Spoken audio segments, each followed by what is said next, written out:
உங்கள் favourite TV ஷோக்களை இனி miss பண்ண தேவையில்லை. ZEE5 இல் முற்றிலும் இலவசமாக காணுங்கள். இங்கேயும் எப்பொழுதும். நந்தினி கால் பண்றா. நந்தினி, ஏய், என்னாச்சு நந்தினி?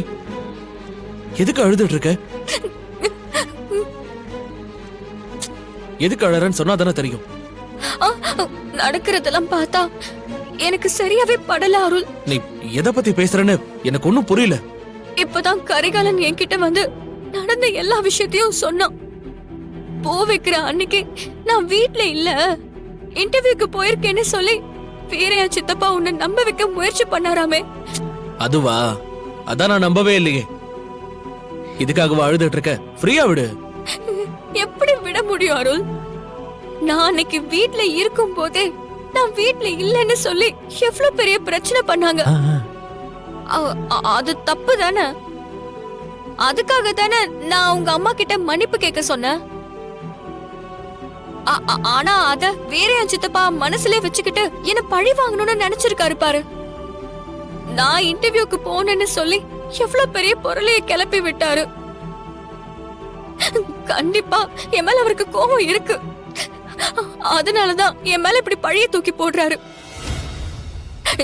என்ன பத்தி இன்னும் என்னெல்லாம் பொருளைய கிளப்பி விட போறாரோ. நான் தப்பே பண்ணாம ஒவ்வொரு வாட்டியும் நான் தப்பு பண்ணலன்னு மத்தவங்க கிட்ட நிரூபிக்க சொல்றியா? மத்தவங்கள கூட விடு, உன்கிட்ட கூட நான் தப்பு பண்ணலன்னு நிரூபிச்சுக்கிட்டே இருக்கணுமா? என்னால முடியாத அருள். ஏய் நந்தினி, நீ ஏன் அப்படி எல்லாம் பேசிட்டு இருக்க? இப்ப என்ன நடந்துச்சு நந்தினி? அதெல்லாம் ஒண்ணும் இல்ல, பாத்துக்கலாம். வீர சித்தப்பாவுக்கு நான் உன் வீட்டுக்கு மருமகளா வரதே பிடிக்கல. இது இப்படியே போனா எல்லாமே தப்பாதான் இருக்கும். ஒண்ணு வீரையா சித்தப்பா நடந்தத மறக்கணும். அப்படி இல்லனா நம்ம நிச்சயதார்த்தத்தை நிறுத்திடுவோம். ஏய், என்ன பேசிட்டு இருக்க நீ? இல்ல அருள், நிச்சயத்துக்கே இவ்ளோ பிரச்சனைனா கல்யாணத்துல எவ்வளவு பிரச்சனை வரும். அப்புறம் நான் உன் வீட்டுக்கு வந்ததுக்கு அப்புறம் இன்னும் எவ்வளவு பிரச்சனை நடக்கும். ஐயோ, அப்படிலாம் ஒண்ணும் ஆகாது நந்தினி. ஐயோ நந்தினி, இப்போ உனக்கு என்ன? வீரையா மாமா பூ வச்ச அன்னைக்கு நடந்த பிரச்சனைய மறக்கணும், அவ்வளவுதானே?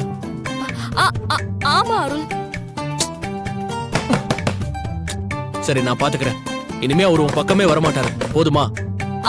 அது போதும் அருள், அது போதும். சரி, யாரோ இங்க கதவை தட்டிட்டே இருக்காங்க, நான் போய் பாத்துட்டு சொல்றேன்.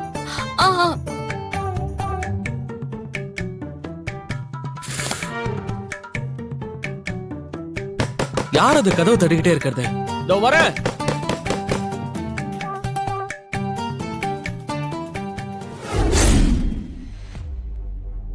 வீரையா மாமாக்கு நந்தினியை பிடிக்காதுன்னு எனக்கு தெரியும், உங்களுக்கும் அது தெரியும்.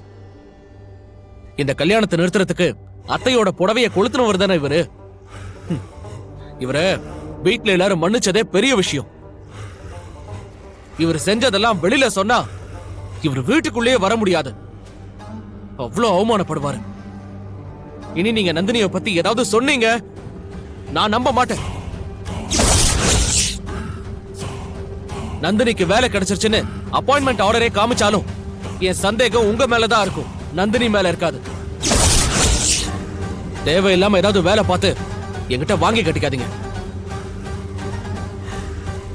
இனிமே எங்க மாமா உங்களை மிரட்டினாருனா இல்ல ஏதாவது பொய் சொல்ல சொன்னாருன்னா என்கிட்ட சொல்லுங்க, நான் பாத்துக்கிறேன்.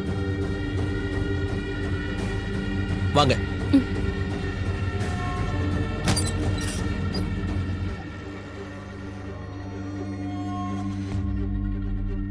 என்னக்கா உன் புள்ள இவ்வளவு முட்டாளா இருக்கான்?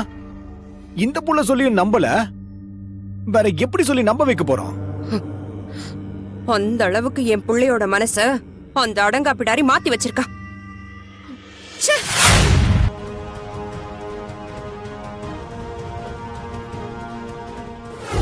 இங்க பாருங்க, ரெண்டு நிச்சயமும் ஒன்னா நடக்கணுங்கிறது வேலைக்கே ஆகாது.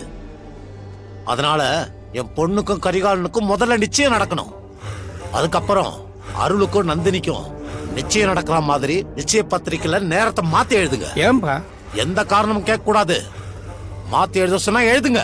இந்த விஷயம் எல்லாருக்கும் தெரியுமா? இனிமேதான் சொல்லணும். நான் எல்லார்கிட்டயும் சொல்லிக்கிறேன். இனிமேல் தான் சொல்ல போறியா?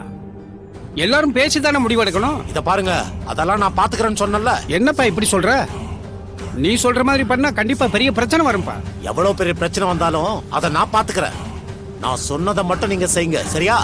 போங்க. ம்.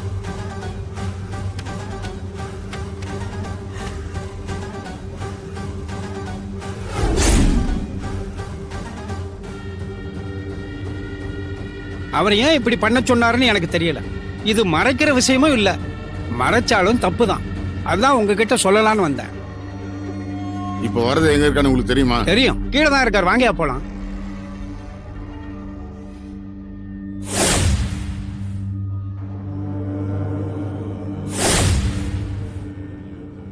எதா இருந்தாலும் நான் பாத்துக்கிறேன், சரியா?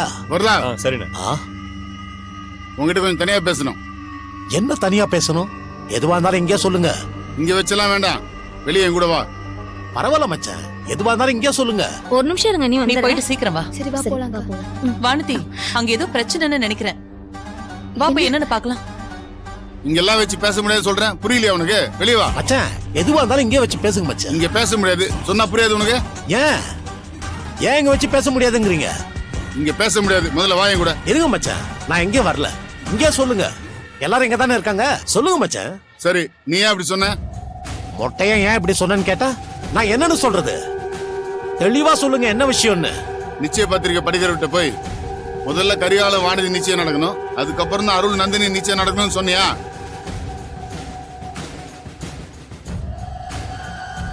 எதுக்கு அப்படி தனித்தனியா நேரத்தை மாத்தி எழுத சொன்ன? உங்ககிட்ட தான் கேக்குறேன். எந்த பதிலும் சொல்லாம அமைதியா இருக்க? எதுக்காக அப்படி எழுத சொன்னேன்னு சொல்லு.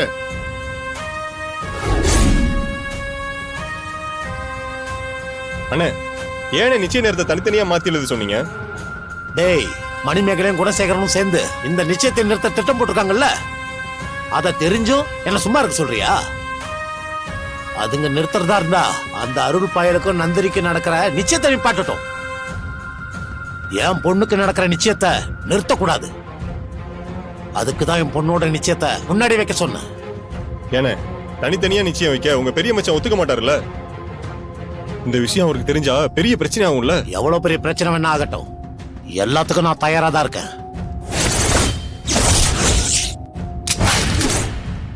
என் பொண்ணு நிச்சயம் மட்டும் நடக்கல, அவ்வளவுதான். வேண்டாம், இங்க பாருடா, ஏதாவது பிரச்சனை ஏறப்போகுது. நான் நினைக்கிறபடி இன்னைக்கு என் பொண்ணோட நிச்சயம் நடக்கணும். அண்ணே வேண்டாண்ணே. அதுல ஏதாவது குளறுபடி ஆச்சுன்னு வச்சுக்க, நான் ஒருத்தரையும் விட மாட்டேன். ஜீ5 ஆப்பை டவுன்லோட் செய்து அனைத்து எபிசோடுகளையும் இலவசமாக பாருங்க.